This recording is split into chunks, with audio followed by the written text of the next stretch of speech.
Isang bogus na towing company sa QC na mayagpag sa kanilang malatulisang operasyon sa paghahatak ng mga sasakyan. Sa tagal ng panahon at sa dami ng mga nabiktima, ni wala man lang nakapuna sa kanilang illegal na katarantaduhan. Natuldukan lamang ang kanilang operasyon nang lumapit sa Bitag Headquarters ang 5 nilang biktimang tsuper. Nagawan po ako ng manubila, sabi nung isa, sumunod ka na lang para hindi ka masaktan. Pagkatapos noon, kinuha ko yung susi, ayaw ibigay sa akin. Sabi ko sa kanila, pupunta muna ako sa operator ko. Mangingi po ako ng advice kung anong dapat gawin, sabi ko ganun. Pinasok na po sa impounding. Wala pong pangalan po yun parang kubo-kubo lang. Tinulak na nila papunta doon sa sasakyan nila. Kaya yung nabitawan yung monobila, kailangan sila na maghawak ng monobila. 2.5 daw ang mabayad namin doon. Nangingi kami ng yung resibo. Wala talagang resibo. Hindi naman po sira yung sasakyan namin, umaandar naman po. Kasi po pagka binalagbagan ka na po, wala ka na po talagang magagawa eh. Sa dinami-dami ng mga nabiktima ng bogus na one-star towing sa Regalado, Fairview, Quezon City, feeling legitimate ang kanilang operasyon sa paniwalang walang babangga at gigiba sa kanila. Agad nagsagawa ng surveillance ang Bitag. Sa target site, ito ang bumulaga sa amin. Ang isa sa may-ari ng one-star towing company, naka-display pa ang baril. Nang maglibot ng Bitag, 2 pang jeepney driver ang kawawang biniktima ng mga pahinante ng one-star towing. Maya-maya lang sinalubong kami ng may-ari ng one-star towing company. Ngayon, magkano bang So, kasi ang penalty natin 2,500 life legal. Pero kung sa gobyerno nyo naman pala tayo, mawasan natin. Nakipagtawaran pa ito sa aming undercover. Magkano natawad natin? Hanggang 2,000 pa. Malakas ang loob ng may-ari ng one-star towing company.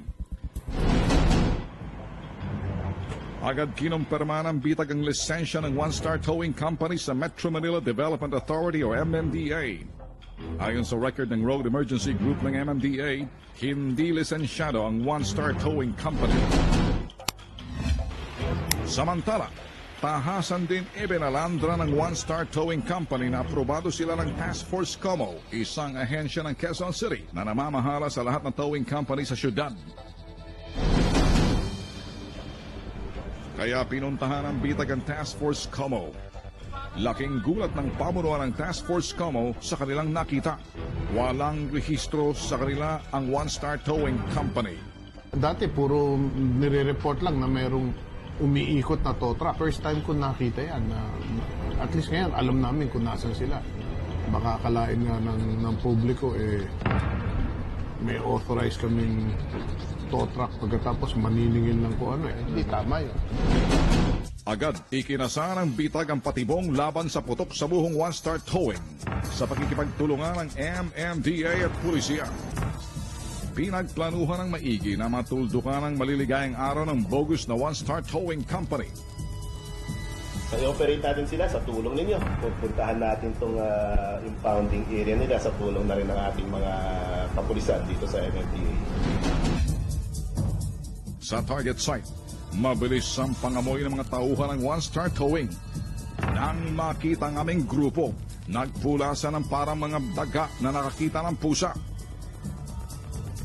Sa isang iglap, biglang naging ghost town ang kanilang impounding area.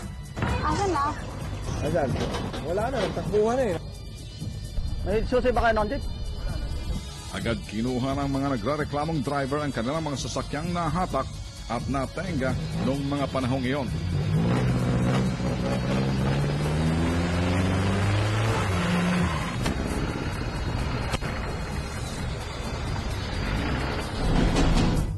Ang mga kapal moks at walang hiya sa likod ng one-star towing, protektado raw ng mga opisyal ng pulis.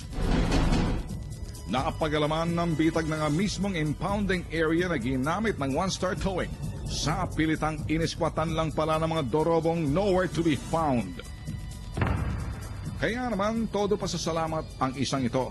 Katiwala ng may-ari ng lupa Dahil ang hindi nila mapalis na squatter, agad naglayasan nang dumating ang bitag. Matapos makuha ang mga pampasaherong jeep na mga biktimang driver, isinunod na sinampula ng MMDA at bitag ang pagkumpiska sa 3 malalaking towing truck ng bogus na one-star towing. Nasaan ang driver nito? Ay, kunin ito. Ito yung tinuturo ng complainant. Ito, dalhin natin. O, 3 yan. Dalhin natin sa orange sa'yo. Siguro isang hakbang to para maubos ang ating mga illegal tow trucks dahil ang mga ito ay walang ginawa kundi mangarnap o mag-extort sa ating mga kawawang motorista. Tawag po kayo agad sa 136 kung meron po kayo nakikita mga ganitong klaseng operasyon. Magsilbi siya ng babala ang palabas nito sa lahat ng malatulisan at bogus na towing companies sa Maynila.